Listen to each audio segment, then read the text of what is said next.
Pada kesempatan ini, saya akan melakukan wawancara bersama Bapak Kepala Sekolah, yaitu Bapak Ahmad Dharma Priyatna, SPDSD. Beliau adalah sebagai Kepala Sekolah SD Negeri Sodong. Kali ini, saya akan melakukan wawancara sesuai dengan modul 3.1, yaitu tentang pengambilan keputusan berdasarkan nilai-nilai kebajikan. Selamat mengikuti. Selamat siang, Pak. Selamat siang, Pak Sep. Pak, mohon maaf saya mengganggu waktu Bapak karena saya ingin melakukan sesi wawancara, Pak, untuk memahami tentang adanya pengambilan keputusan yang berdasarkan pada nilai-nilai kebajikan. Baik, saya nanti akan mencoba menjawab apa yang Pak Asep tanyakan, dan dari pertanyaan-pertanyaan yang Pak Asep inginkan, mudah-mudahan pertanyaan nanti dapat saya jawab dengan baik. Baik Pak, sebelumnya saya mohon maaf dulu ya. Bapak sebagai Kepala Sekolah di SD Negeri Sodong ini, selain sebagai Kepala Sekolah juga aktif di beberapa organisasi, sehingga otomatis banyak sekali masalah-masalah yang Bapak temui selama ini. Nah, kira-kira bagaimana Bapak dapat mengidentifikasi kasus-kasus yang merupakan dilema etika ataupun bujukan moral itu, Pak? Oh iya, terima kasih Pak Sep. Bahwa di setiap instansi atau di setiap lembaga di mana kita berada, seringkali kita akan menemukan kasus-kasus dilema etika atau bujukan moral. Kita bisa mengidentifikasinya di sekolah kita, misalkan bagaimana apakah itu benar-benar terjadi. Kita perlu identifikasi. Yang pertama kita lakukan adalah menginventarisir fakta dulu yang relevan dengan situasi yang ada. Kemudian kita memastikan siapa saja yang ada dalam situasi ini, situasi ketika mereka terlibat dalam sebuah permasalahan.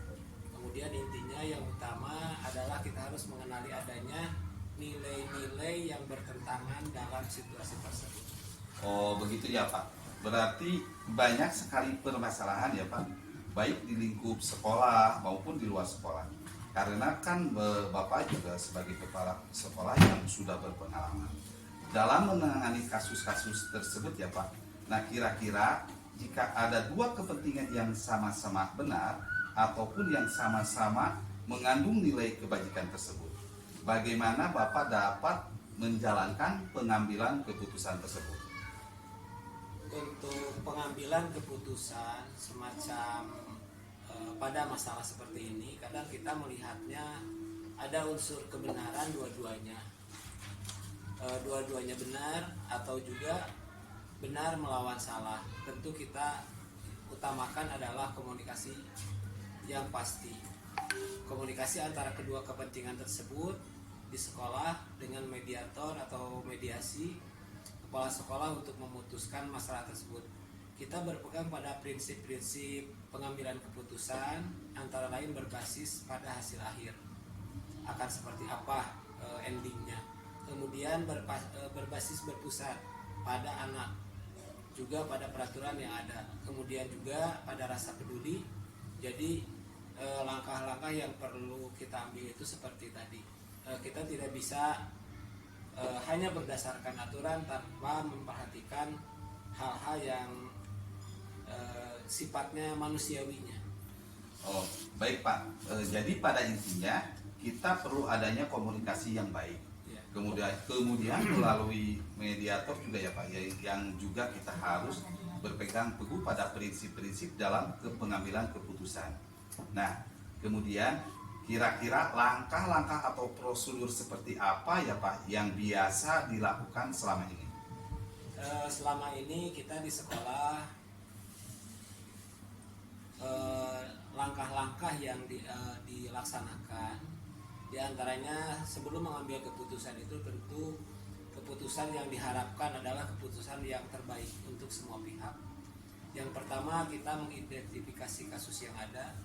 Kita identifikasi dulu permasalahan atau kasus, kemudian mengidentifikasi personalnya yang berkasus, yang bermasalah tersebut. Tentunya kemudian merencanakan pembicaraan atas kasus tersebut, pembahasan.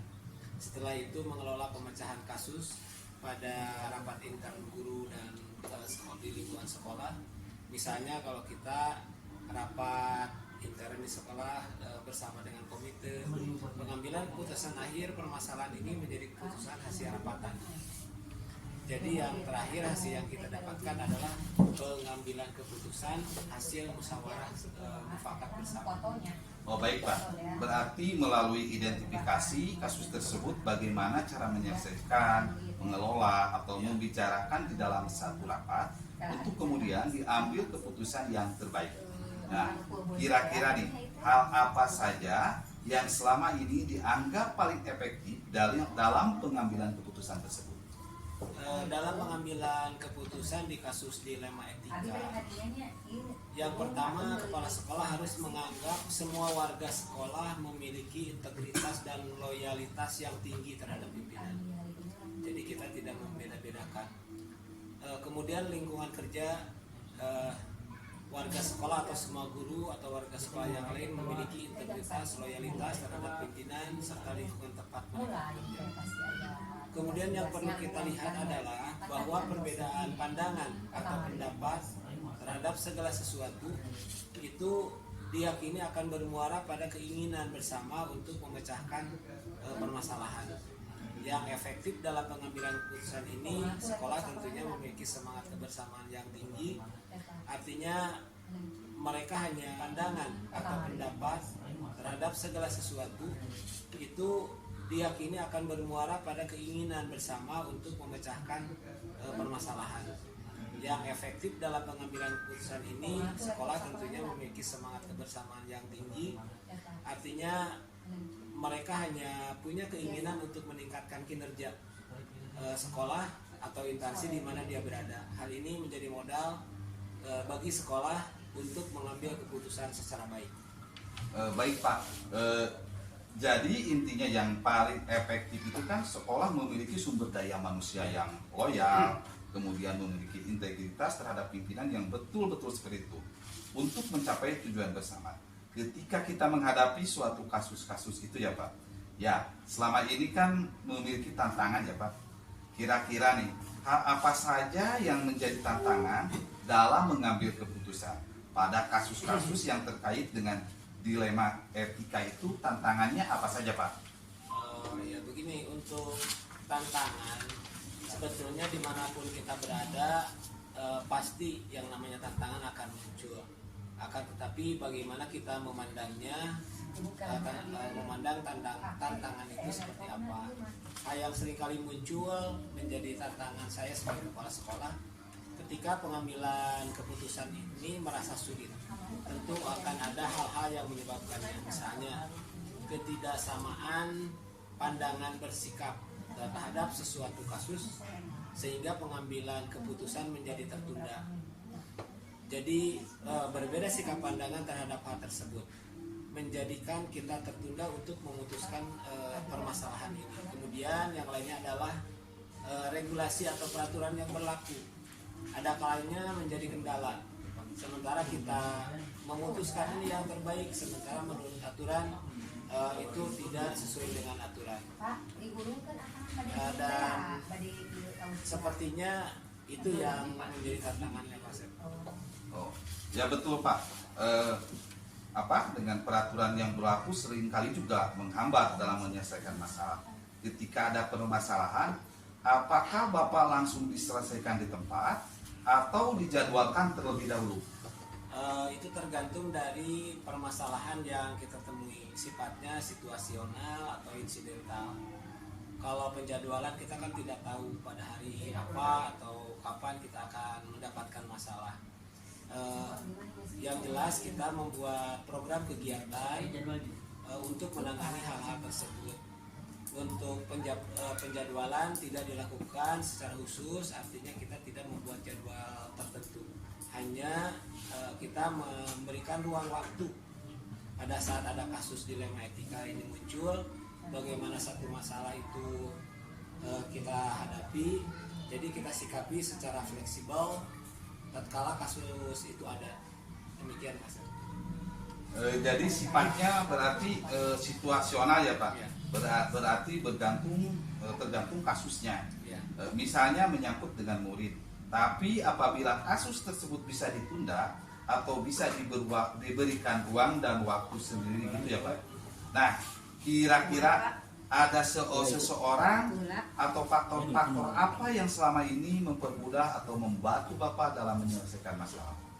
Dalam mempermudah atau hal-hal yang mempermudah dalam pengambilan keputusan pada kasus dilema etika seperti ini, kalau di sekolah itu biasanya ada faktor kedekatan kepala sekolah, di mana ia berada dengan sesama atau dengan semua pegawai di sekolah itu sudah terbentuk kekeluargaan yang baik. Kemudian faktor yang bisa mempermudah dalam pengambilan keputusan karena hubungan kedekatan kepala sekolah dengan rekan kerjanya. Artinya begitu ada masalah muncul akan bisa segera dapat terselesaikan, karena dalam hal ini mereka akan lebih mudah dipahamkan atau diberi penjelasan. Kemudian kita bekerja sama dengan baik selama di sekolah. Komite juga selalu dilibatkan. Komite kadang bisa memberikan sumbang saran, dan peran komite juga sangat berguna dan mempermudah dalam pengambilan keputusan di sekolah. Baik Pak, semua setelah sudah saya pahami. Nah, ini kira-kira pembelajaran yang dapat kita petik atau yang dapat diambil mengenai penyelesaian pengambilan keputusan ini, kira-kira apa yang bisa kita petik pada pembelajaran pada hari ini pada keputusan pengambilan kasus dilema etika? Pelajaran yang dapat kita ambil atau dapat kita simpulkan ya dalam penyelesaian kasus dilema etika ini, pada intinya komunikasi menjadi kata kunci untuk mencari solusi dari semua kasus dilema etika. Jika berkomunikasi terbangun dengan baik, keputusan akan mudah diambil. Berbeda kalau kita ada halangan karena hal-hal tertentu di lingkungan kita sendiri. Tentu berdasar dan berbasis pada rasa keadilan, kemudian kepedulian peraturan, dan hasil akhir yang didapat. Baiklah Pak, jadi kalau boleh saya simpulkan dari kegiatan sesi wawancara ini, yaitu kata kuncinya adalah komunikasi. Komunikasi itu hampir pada semua kasus-kasus itu merupakan hal yang sangat baik ya Pak, yang bisa menemukan solusi dari kasus dilema etika, memberikan banyak sekali penjelasan tentang bagaimana pengambilan keputusan yang berdasarkan nilai-nilai kebajikan. Saya sebagai seorang guru, karena guru itu adalah sebagai pimpinan pembelajaran, semoga saya dapat menerapkannya terhadap murid maupun terhadap teman-teman saya. Terima kasih sekali Pak atas waktunya. Mohon maaf saya sudah mengganggu aktivitas Bapak. Oh ya, sama-sama Pak Asep. Semoga ini juga bermanfaat bagi kita semua demi kemajuan pendidikan khususnya di SD Negeri Sodong. Mudah-mudahan ini menjadi sukses untuk kemajuan pendidikan kita. Amin ya rabbal alamin. Amin Pak. Terima kasih Pak. Alhamdulillah.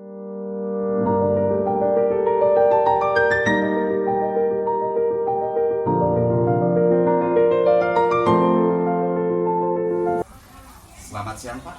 Selamat siang Pak Asep. Mohon maaf Pak, saya mengganggu waktu Bapak karena saya ingin melakukan sesi wawancara untuk memahami tentang adanya pengambilan keputusan yang berdasarkan pada nilai-nilai kebajikan. Baik Pak Asep, terima kasih. Insyaallah nanti saya akan mencoba apa yang diinginkan dari pertanyaan-pertanyaan oleh Pak Asep sebagai bahan bukti yang dalam perencanaan yang sudah saya laksanakan itu dilakukan menjadi kepala sekolah di SD. Insya Allah saya akan mudah-mudahan saya bisa menjawabnya dengan baik Pak. Baik Pak. Pak, ini ada beberapa hal yang saya ingin tahu nih. Saya juga sedang belajar tentang pengambilan keputusan. Nah, untuk yang pertama ini Pak, selama ini Bapak selain sebagai kepala sekolah juga aktif di berbagai organisasi. Saya rasa banyak sekali kasus atau masalah yang pernah dihadapi. Bagaimana Bapak mengidentifikasi kasus-kasus tersebut? Nah, kira-kira bagaimana cara mengidentifikasi kasus yang berhubungan dilema etika maupun rujukan moral? Berhubungan dengan dilema etika dan rujukan moral. Begini ya Pak Sep, memang dalam hidup ini kita selalu bersanding dengan yang namanya masalah Pak Sep ya. Sering kita jumpai baik di sekolah maupun di pekerjaan yang lainnya. Jadi terkait dengan permasalahan yang tadi ditanyakan oleh Pak Asep, dilema etika ataupun kehidupan moral, hal yang pertama yang saya lakukan adalah yang pertama itu saya mengamati dulu permasalahan itu dulu.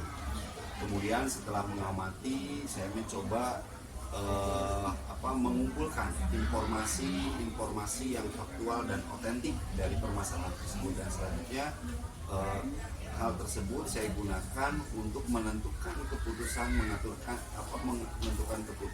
keputusan, kemudian mengatur berdasarkan kemampuan saya yang diketahui terkait dengan dilema etika tersebut, di mana terdapat dua pilihan sebetulnya Pak Sep ya, antara benar dan salah, kemudian benar tetapi bertentangan. Betul Pak. Menurut saya yang ketahui, kemudian bujukan moral itu adalah benar dengan salah ataupun benar dengan benar, kemudian yang biasa yang bisa disampaikan seperti itu Pak. Baik Pak, menyikapi dari permasalahan tadi yang artinya dilema etika itu adalah benar versus benar, Ya, betul. tetapi bertentangan. Sementara bujukan moral itu artinya adalah benar versus salah. Betul. Berarti di situ ada pelanggaran seperti itu Pak, ya Pak. Pelanggaran ya. Dalam menjalankan tugas sebagai kepala sekolah, terutama dalam pengambilan keputusan di sekolah Bapak nih, untuk kasus-kasus di mana ada dua kepentingan yang sama-sama benar atau sama-sama mengandung nilai kebajikan, bagaimana Bapak menjalankan pengambilan keputusannya? Hal yang pertama saya lakukan dalam setiap pengambilan keputusan itu tentunya saya tidak begitu instan menentukan sebuah jawaban. Hal ini saya lakukan biasanya dalam menentukan sebuah keputusan itu saya selalu berdiskusi dulu ya dengan rekan kerja sebagai untuk melihat duduk permasalahannya seperti apa. Ini bukti untuk dari diskusinya. Jadi ketika tidak murni dari saya sendiri, walaupun di sini saya selaku pimpinan, tapi apabila suatu permasalahan muncul, kami diskusikan bersama-sama dengan teman sejawat, dalam hal ini adalah ibu bapak guru yang ada di sekolah saya seperti itu. Ya, hal ini saya lakukan sebagai harapan nanti dalam menyikapi temuan tersebut atau dalam menyelesaikan permasalahan tersebut atau dalam menentukan keputusan yang saya nanti tentukan itu benar-benar bisa sesuai dengan tujuan dan efisien dan bisa dipertanggungjawabkan untuk dipertanyakan di kemudian hari. Baik Pak, kalau yang saya tangkap berarti selama ini Bapak melakukan untuk mengambil suatu keputusan itu berdiskusi, berarti Pak yang melakukan diskusi dengan di lingkungan organisasi Bapak. Nah, Pak selanjutnya agar bisa menemukan solusi atau menemukan jalan keluar atau solusi yang terbaik ini Pak, ada langkah-langkah atau prosedurnya. Nah, langkah-langkah apa yang biasa dilakukan oleh Bapak? Tentunya berkaitan dengan langkah-langkah ketika saya mengambil sebuah keputusan tersebut, yang pertama seperti saya bilang ya, yang pertama itu adalah mencari informasi. Ini bagaimana bisa terjadi permasalahan tersebut, kemudian saya mendatangi ke lokasi untuk melihat dengan langsung yang paling dianggap paling efektif dan dalam pengambilan keputusan. Jadi saya melihat secara langsungnya dulu asetnya dari kasus-kasus atau dilema etika tersebut. Nah, bagaimana pengambilan keputusan dilema etika? Dalam pengambilan keputusan yang efektif menurut saya, dalam penyelesaiannya mengedepankan langkah-langkah yang bijaksana, itu yang pertama. Kemudian berasaskan kekeluargaan, yang ketiganya tidak merugikan masing-masing pihak. Kemudian nanti keputusan ini bisa diterima dengan lapang dada dan ikhlas oleh semua unsur. Kemudian dilaksanakan dengan penuh tanggung jawab, dan kuncinya Pak Asep adalah masalah itu bisa terselesaikan serta tidak muncul masalah baru lagi. Itu yang biasa saya lakukan ketika menghadapi kasus-kasus dilema etika seperti itu. Baik Pak, kalau tadi kan langkah-langkahnya yang pertama itu adalah mencari informasi, Betul, ya mencari informasi. seperti itu ya Pak. Terus menganalisa. Iya. Nah, setelah langkah-langkah tersebut nih, ada apa yang membuat saya ingin bertanya lagi, bagaimana pengambilan keputusan dilema etika yang paling efektif Pak? Ya, pengambilan keputusan yang efektif dalam hal adalah ya tadi Pak saya mengedepankan langkah-langkah yang bijaksana, sehingga nanti putusan tersebut sesuai, efektif, dan setelah hasil putusan itu diketahui bersama dan disepakati bersama, tidak lagi ada muncul permasalahan baru seperti itu. Oh, begitu ya Pak. Nah Pak, selanjutnya ini nih, kan setiap kita menyelesaikan masalah itu pasti pernah mengalami kendala ya Pak. Tidak langsung selesai begitu saja ya. Ya betul Pak. Nah berarti kan di situ ada tantangannya nih. Nah untuk kira-kira apa tantangan yang pernah Bapak hadapi dalam mengambil keputusan? Itu ya, kalau terkait dalam mengambil keputusan tersebut, tantangan itu pasti ada ya, maksudnya yang saya rasakan menjadi seorang pimpinan itu ada. Nah, tantangan yang biasanya muncul itu apabila hal yang kami anggap tepat menyelesaikan permasalahan tersebut ternyata oleh kedua belah pihak itu di lapangan oleh kedua belah pihak itu tidak bisa menerimanya. Itu yang tantangan yang paling besar, yang paling saya hadapi itu, sehingga kami tidak bisa menentukan dalam waktu cepat gitu. Tentunya harus kembali lagi mengidentifikasi permasalahan tersebut. Ini berarti salah satu tidak bisa menerima, kemudian juga dalam dari setelah diputuskan itu banyak yang tadi tidak menerima dengan hal seperti ngotot dan lain sebagainya. Nah kemudian penyelesaian permasalahan tersebut menyita waktu tentunya ya seperti itu Pak Asep. Jadi Pak, jadi dalam penyelesaian masalah itu artinya juga ya kan karena ada konflik kepentingan. Ya, konflik juga kepentingan ya. itu tadi dilema etika tadi kan. Betul, Pak. Nah, ketika Bapak mempunyai masalah itu ya, setiap masalah, apakah Bapak mempunyai tata kelola atau penjadwalan khusus atau langsung diselesaikan ketika ada masalah? Yang pertama saya mengamati dulu permasalahan tersebut. Betul Pak. Gitu ya. Kemudian biasanya sih yang sering saya lakukan ketika permasalahan tersebut, karena jiwa saya ketika ada permasalahan itu ingin respect ya, tepat tanggap gitu. Betul Pak. Saya jarang menggunakan penjadwalan. Ya, betul kan? Karena saya ingin apabila suatu permasalahan itu muncul, sesegera mungkin permasalahan tersebut harus saya respons secepat mungkin. Nah ini ya kami merespon tersebut biar kesannya saya tidak mengabaikan itu. Kami tidak mengabaikan dan tidak menunda permasalahan tersebut. Tapi langkah-langkahnya tentunya dalam pengambilan keputusan tersebut kami tempuh Pak Sep. Langkah-langkahnya dari mulai mengidentifikasi, menentukan duduk permasalahan seperti apa dan lain sebagainya itu saya tempuh langkah-langkahnya supaya nanti jawaban atau putusan yang saya berikan kepada dua belah pihak itu terkait dengan kasus-kasusnya itu sesuai gitu atau tepat dan tidak merugikan sebelah pihak. Oh berarti dalam membuat keputusan itu bersifatnya situasional atau situasional, atau dilihat betul, dari urgenitasnya ya. Iya. Nah kira ini Pak ada lanjutannya lagi nih dalam penyelesaian masalah Iya, Pak. iya, betul. Dalam penyelesaian masalah ini kira-kira nih dalam mengambil keputusan adakah seseorang atau faktor-faktor yang selama ini mempermudah Bapak dalam menyelesaikan masalah yang terkait dengan dilema etika Pak?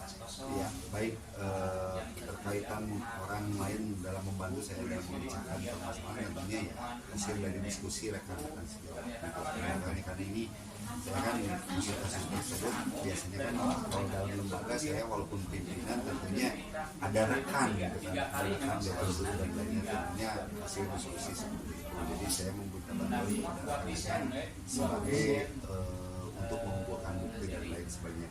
Tadi juga saya sudah sampaikan Pak Asep dalam penyelesaian masalah saya tidak murni dari diri saya. Bapak, kira-kira nih pembelajaran yang dapat kita petik dari pengalaman Bapak dalam mengambil suatu keputusan itu seperti apa, Pak?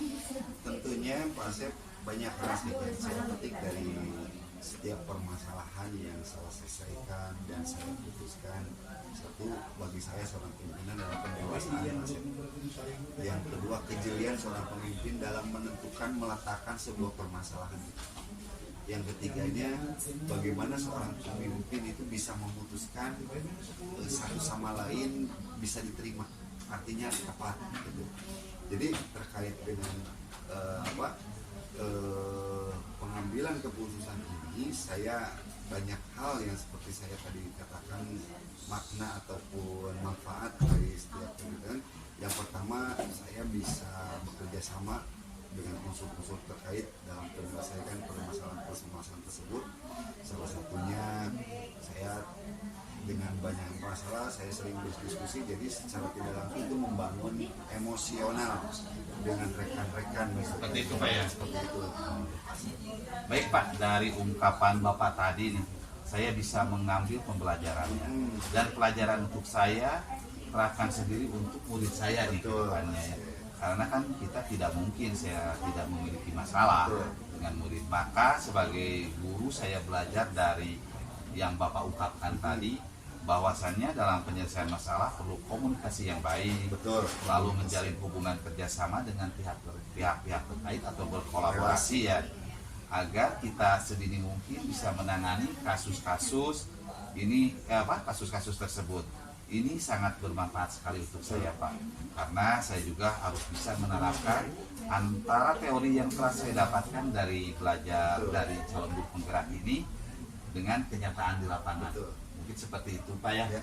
Akhirnya mudah-mudahan perbincangan ini bisa bermanfaat bagi saya dan Terima kasih Pak Asep. terima kasih Pak Dedi atas waktunya. Mohon maaf saya telah mengganggu. Terima kasih, Pak. Sama-sama.